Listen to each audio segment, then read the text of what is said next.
Bonjour à toutes et à tous, ceci est une petite vidéo décryptage que j'ai réalisée un peu à chaud après l'audition du discours prononcé par Joseph Kabila devant le Congrès réuni au Palais du Peuple. Alors, quelle impression ce discours nous a-t-il laissé? En tout cas, de manière générale, c'est de l'incompréhension, c'est de la frustration, c'est de la déception. Alors, Kabila a-t-il parlé sans parler? A-t-il parlé pour ne rien dire? J'ai lu un peu par-ci par-là des commentaires, des publications comme quoi j'ai rien compris à ce que Kabila a voulu dire. Et moi personnellement, quand il a parlé, à la fin, je me suis dit 50 minutes que pour ça. Donc, est-ce que vous avez eu aussi l'impression d'avoir assisté à une logorée d'inintérêt public, hein?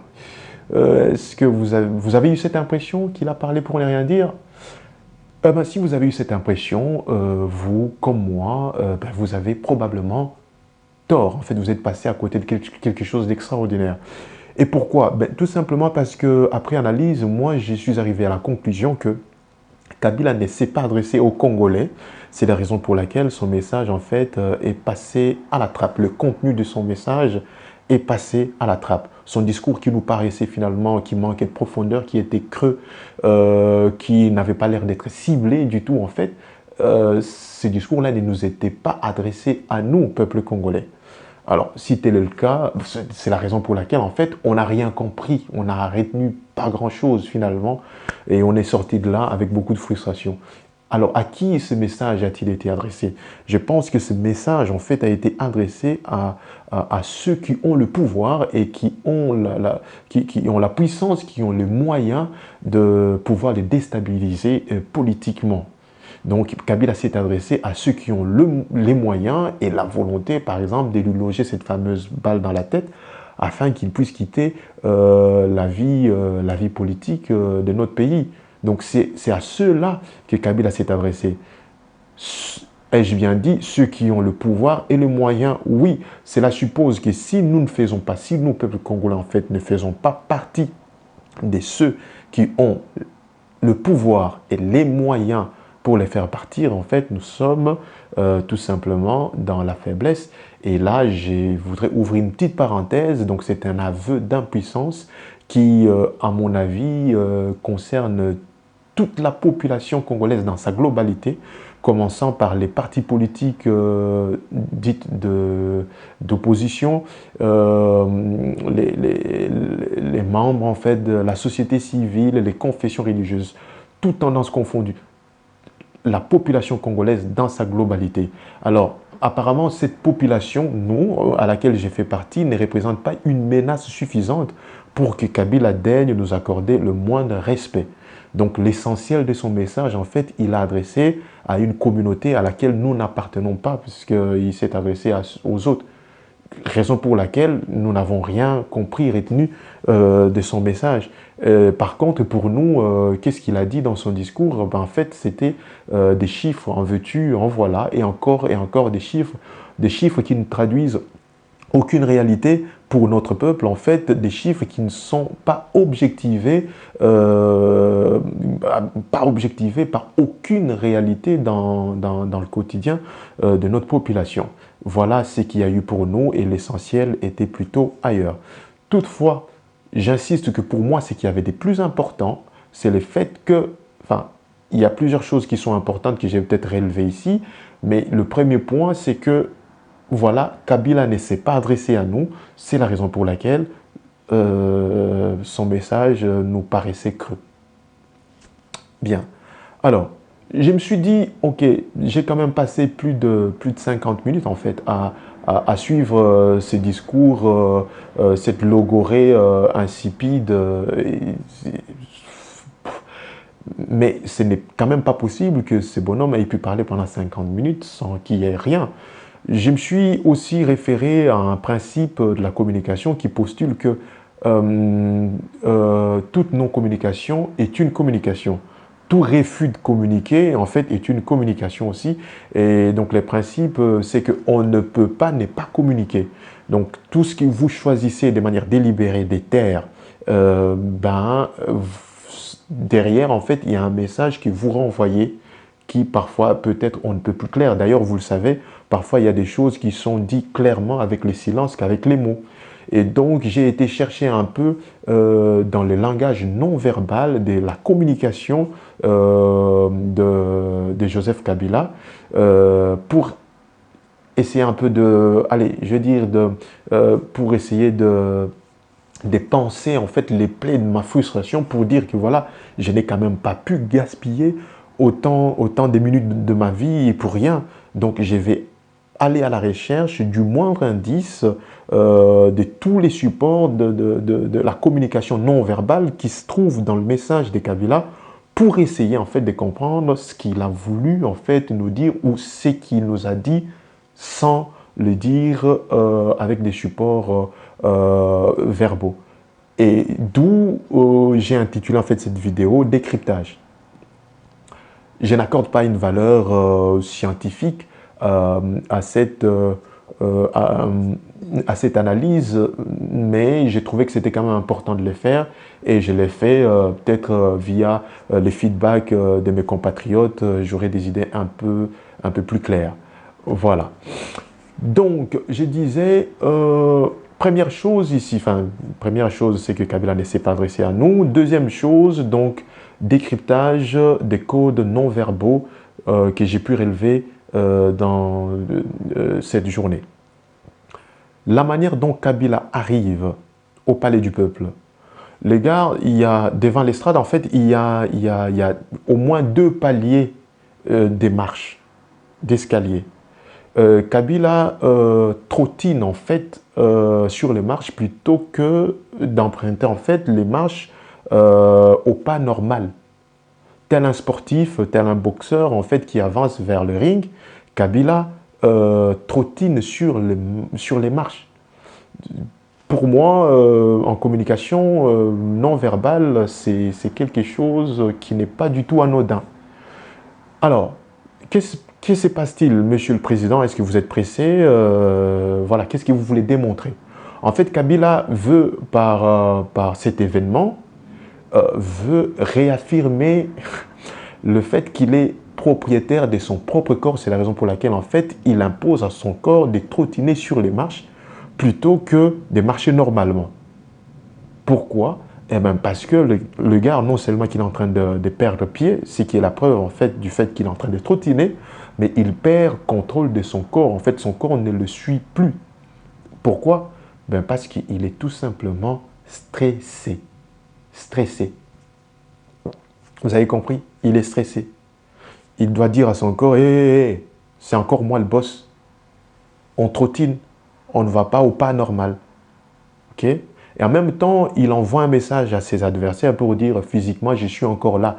Mais c'est un message qui est... C'est un message qui trouve plusieurs interprétations dans l'esprit en fait des destinataires. Moi, ici, en tant que destinataire, je l'ai interprété à ma manière, à chacun de le faire aussi sa façon. Mais moi, je trouve que Kabila, il n'y avait aucune opportunité, aucune nécessité de prendre les marches en trottinant. La seule raison, à mon sens, pour laquelle Kabila l'a fait, c'était pour réaffirmer le fait qu'il reste propriétaire de son corps. Et s'il a eu besoin de dire à son corps, c'est encore moi le boss, en fait, c'est parce que son corps était en train de le lâcher. Son corps partait en vrille. Pourquoi? Parce qu'il croulait sous le poids du stress. 1. 2. Kabila se retrouve au Palais du Peuple. Léon Kengo-Wadondo, qui est président du Sénat, introduit en fait les discours que Kabila s'apprête à prononcer. La séquence revient pendant quelques secondes, enfin 2-3 fois pendant quelques secondes où on voit Joseph Kabila installé sur son fauteuil à attendre le go qui lui sera donné par Kengo-Wadondo afin qu'il aille prononcer son discours. Qu'est-ce qu'on voit? On voit un homme stressé. Comment je le sais? Eh bien, c'est tout simple, la respiration du président. Le bonhomme, il a beau porter un gilet pare-balles, étoffé comme tout, dans son costume, il a l'air d'un œuf qui est prêt à éclater, mais cela ne masque pas le fait qu'il a une respiration superficielle. Donc, vous avez l'impression que que l'air, en fait, n'atteint pas ses poumons. Vous voyez, il respire comme ça. Comme ça. Alors, un petit mot sur la respiration. En fait, la respiration, c'est un peu comme un pont un pont d'équilibre entre votre état psychique et votre état physique. Lorsqu'il y a un déséquilibre entre les deux, automatiquement, cela se traduit par une respiration irrégulière. Alors, la respiration des Kabila, regardez, vous verrez, ça manque d'amplitude, ça manque de profondeur. Une fois de plus, le corps part en vrille. Pourquoi? Parce que le gars est super stressé. En plus, vous verrez qu'il a un regard qui est, on ne peut plus inquiet. Voilà, pour ne pas dire un peu vide, pas rassuré. 3. Kabila avance pour prononcer son discours. Qu'est-ce qui nous sort? Une feinte, une blague, dans le but de faire rire. Vous savez, en gestion du stress, c'est assez évocateur en fait. Parce que le rire, en gestion du stress, le rire est un remède naturel, efficace, extraordinaire à prescrire sans modération parce que ça vous permet en fait de vous désinhiber, ça vous permet de vous détendre. C'est un anti-stress extraordinaire. Et en plus, ça n'a pas d'effet secondaire, voyez-vous. Donc, Kabila s'autorise une blague pour faire rire l'assistance, mais c'est surtout pour se détendre lui-même. Et cette blague, en fait, a quelque chose d'assez particulier, c'est qu'il me laisse penser que ce n'est pas quelque chose d'improvisé. Je sais qu'il n'est pas totalement con, néanmoins, je ne pense pas qu'il ait pu trouver ça tout seul. Donc, il y a certainement un coach qui lui a dit, écoute mon gars, quand tu arrives et que si tu te rends compte que tu as du mal à respirer, il n'y a pas mieux que les rires, donc l'occasion est là, ben, balance une blague, une feinte. Et Kabila le fait.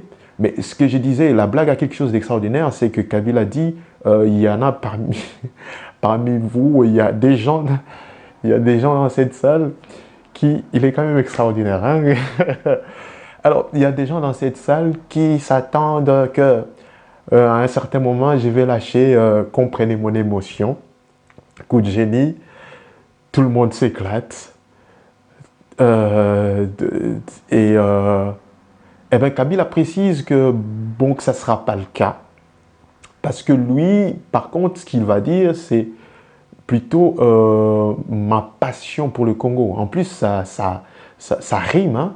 Donc, ce n'est pas le comprenez mon émotion, c'est plutôt comprenez ma passion. C'est d'une beauté extraordinaire.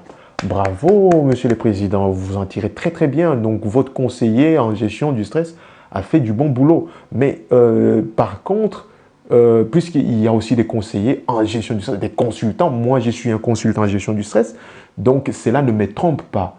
Vous avez utilisé le rire pour déstresser parce que vous étiez extrêmement stressé. Donc ici, je viens le démontrer par la manière dont vous empruntez les marches en trottinant, sans besoin, votre respiration qui est superficielle, votre regard hagard, inquiet, pas rassuré du tout, et puis cette blague sur je sens une petite tension, une petite tension, il y a comme une petite tension, mais alors, il faut comprendre que la tension à laquelle Kabila fait allusion, c'est une tension qui est dans sa tête à lui. C'est la tension qui pèse en fait sur ses épaules.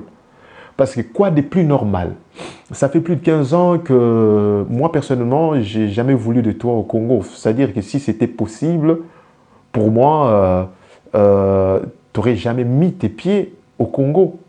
Alors, voilà, tu as eu la période 1+4, et puis les élections toujours frauduleuses, un mandat, et puis un deuxième mandat en 2011. Ben voilà. Maintenant, tu dis, il y a comme une petite tension. Non, il n'y a pas de tension. Il se trouve que ton mandat, tu es hors mandat depuis décembre 2016. Ça va faire pratiquement 2 ans. Donc, il est temps que tu partes, que tu te prononces sur ton avenir politique. Ce serait, allez, avoir du respect pour ta famille politique et pour la nation congolaise dont tu prétends être le garant. Et donc, c'est la moindre des choses. Pour moi, c'est un devoir citoyen. Tu es avant tout un citoyen et ensuite tu es président, chef de l'État. Donc dire que voilà, à cette occasion, le peuple réuni en congrès ici, ben, je ne me représenterai pas ou que je me représenterai, peu importe, fixer l'opinion nationale, internationale sur votre avenir, c'est la moindre des choses. C'est quelque chose de naturel. Ça devrait intervenir beaucoup plus tôt que ça. Tu ne l'as pas fait et aujourd'hui, tu peux le faire. Non, Kabila dit, je sens comme une... Pourquoi je sens comme une tension? C'est normal. En fait, la tension, il n'y a pas pour nous. Nous sommes dans une situation, dans une expectative qui est normale. Par contre, la tension, elle est sur vos épaules. Elle est dans l'esprit de Kabila. Donc ici, je le dis tout simplement pour élever le fait que nous avons eu affaire à un Kabila extrêmement stressé, un Kabila qui n'est pas sûr de lui, un Kabila trouillard. Voilà. Donc c'est à peu près cela, sauf que maintenant, pour le message que nous attendions tous, parce que je sais que pendant tout le temps de sa logorée, nous étions plusieurs à être suspendus à ses lèvres, à attendre qu'il dise soit je me représente ou soit je ne me représente pas. Mais malheureusement, on n'a rien eu. À première vue, la première impression, c'est qu'on n'a rien eu. Mais je pense que Kabila l'a fait. Il a dit, d'une certaine manière, il a dit qu'il allait se représenter. J'ai remarqué en fait que le gars qui nous a toujours habitués à des moi, sur la dernière partie en fait de son discours, Kabila ben, conjuguait en fait les verbes à la troisième personne, non pardon, à la première personne du pluriel, c'est ça, hein, le nous, notre, voilà. Il dit par exemple, notre engagement à respecter la Constitution reste sans équivoque. Qu'est-ce que ça veut dire? En fait, le respect de notre engagement. Donc, je relève le fait que Kabila a, à plusieurs reprises, utilisé à des moments cruciaux de son discours, il a toujours utilisé le nous, le nôtre, contrairement à ses habituels je, moi. C'était nous, notre, vous et moi, grâce à vous et moi, et ce genre de choses.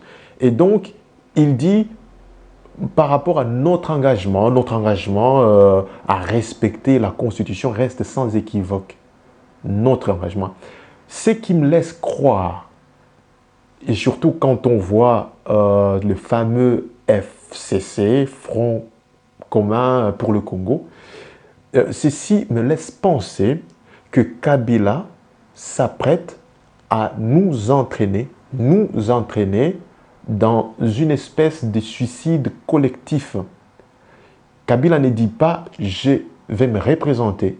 Kabila dit « nous allons nous représenter ».